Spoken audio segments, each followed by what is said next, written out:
I always wear my mask, but I'm removing it now so that you can hear me when I read the book.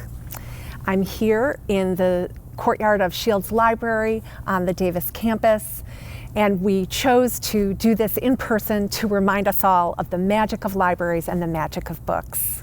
So the book that I'm going to read now is called A Child of Glass by Beatrice Alemagna.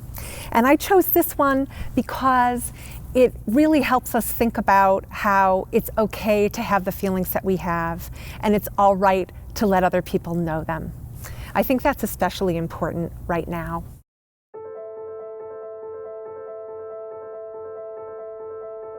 One day, in a village near the cities of Florence and Bilbao, a child of glass was born, a girl called Giselle. She had large, lovely eyes, delicate fingers, and something so clear and luminous about her, but she was also completely transparent. Giselle shone and sparkled, blending with everything around her and changing color when the sun set, and shimmering like 1,000 mirrors beneath the moon.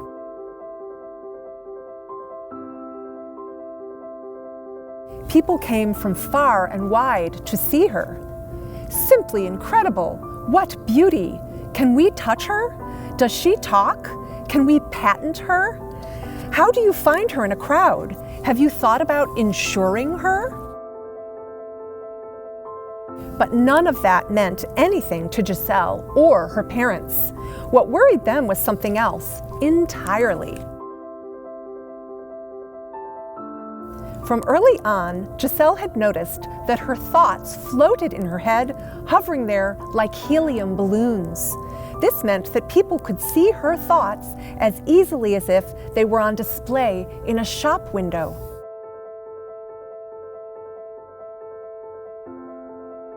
All one had to do to see her worries was to look directly at her head.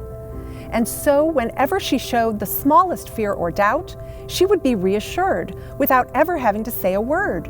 In this way, she was easily understood throughout her childhood. But as Giselle grew, she realized that her life was far from easy. Behind her transparent forehead, beautiful thoughts as well as awful ones revealed themselves. It was impossible for her to hide her feelings from others.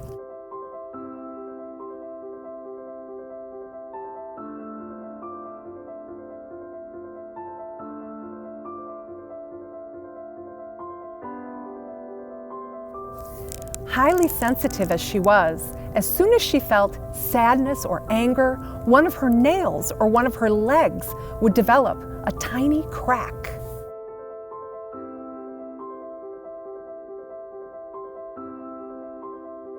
People grew cross with her. "Can't you keep your thoughts to yourself?" they would say. Or, "Aren't you ashamed just to show such awful things, Giselle?" Finally, Giselle decided it was too much. Sparkling and luminous, sensitive and transparent, Giselle packed her suitcase, kissed her parents, and left.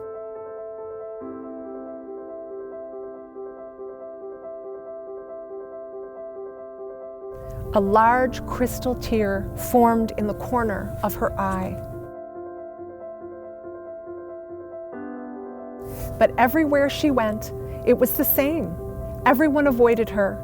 And so, after a few days, she would repack her bags and leave again. She went from city to city, country to country. Wherever she went, she was rejected. Until the day when she had had enough of leaving and looking for the place where she might fit in. On that day, content within herself, she turned around and went home. Even though the truth could be scary, and people preferred to ignore it. Once home, Giselle lived her life as she was. Sparkling and luminous, sensitive and transparent, but resolute, completely whole in herself at last. The end. This is Beatrice Alemagna, Child of Glass. Until we get to read together again.